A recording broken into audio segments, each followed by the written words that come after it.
A New Hope, Nier Chapter 94. Please subscribe to this YouTube channel for listening and patreon.com/Azazyel to read all of Azazyel's stories.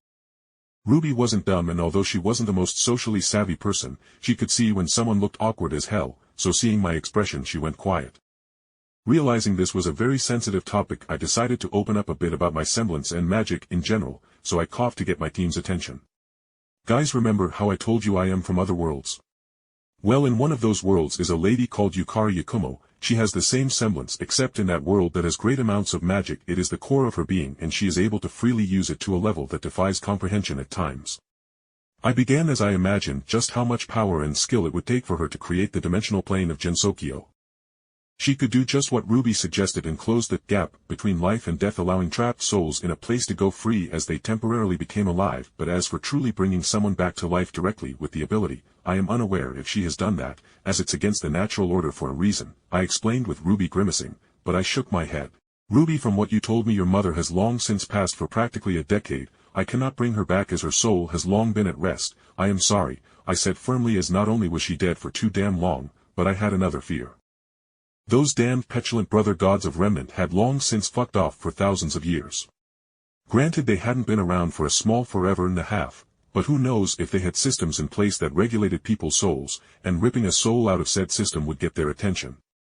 Especially when they partially shattered the moon of this world in a childish rage at how Salem played them to get her husband brought back to life. Thus, with my denial, Ruby went quiet for the rest of the ride back. And so, with her normally upbeat attitude dead in the water, it was a kind of awkward ride back home, asides for Weiss subtly taking my hand into her own. Jake, I am sorry if I made you depressed or anything. My mom was my hero, as she was what inspired me to become a huntress. But you are right. She has long since died and is relaxing with her long-past relatives as well. Ruby eventually said quietly as we stepped out of the flight unit, and in response to her maturity, I gave her a side hug to comfort her. That, and Weiss was still holding my other arm, so I couldn't give her a more thorough hug. I was going to say that what was very mature of her, but then that would make it look like she wasn't actually mature to begin with, so I just said, "Good thinking, Ruby," I said with affection clear in my tone as I squeezed the arm that was still around her before my face twitched, seeing who was strolling down the Bullhead landing bay, while the android who flew us here probably quicker than it should have flown off with the modified Bullhead back towards Vale. "Miss Goodwitch, how may we help you?" I asked Riley as I let go of Ruby, but before I could let go of Weiss, her grip tightened in my hands and I felt her trimmed fingernails push into the back of my hand in warning not to let go of her. "Mr. Barris, I have been made aware that you haven't had a conference with the staff yet, as the leader of your team. So, with myself being in the area doing an inspection, I decided to pick you up immediately. That way, once the conference is over, you can rest for the rest of the weekend," Glinda Goodwitch said primly, and I couldn't argue with what she said, so I just shrugged. "Alright girls, I guess you can just head back to the dorms. Make sure you girls start taking showers so I can get one by the time this conference is supposed to be done," I added, seeing how Jean clearly wanted to just take a nap after the day's events and the overuse of her aura due to our combined semblance. "Alright, yes, have fun, Jake," they all said in unison as they shamelessly abandoned me to the scary Glinda Goodwitch, who snapped her riding crop into her hands. "Well, Jake, you are in my hands now.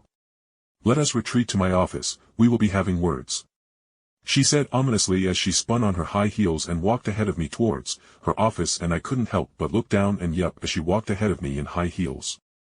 The disciplinary queen of Beacon, of course, for whatever reason, wore a tight-fitting dress shirt as her top that merged into her lower skirt that was all but painted onto her body, and there was an obvious sway to her walking that took a conscious effort to move my eyes from, as she was a different type of beauty from my androids and Weiss, except for Commander White. "So have you spoken to my Commander White before?" I asked Riley, and Miss Goodwitch paused to throw me an honest smile behind her as she nodded. "Oh yes, me and her regularly share afternoon tea after our work slows down. But yes, we get along quite well, as we share a great number of similar character traits as well as our personality matching one another," she admitted frankly. Honestly, I was more leaning towards how they had a dummy mommy vibe, with them both loving to wave around riding crops for no damned reason. But I didn't say that, as much as putting Goodwitch off her balance would be funny, but that would have been too weird.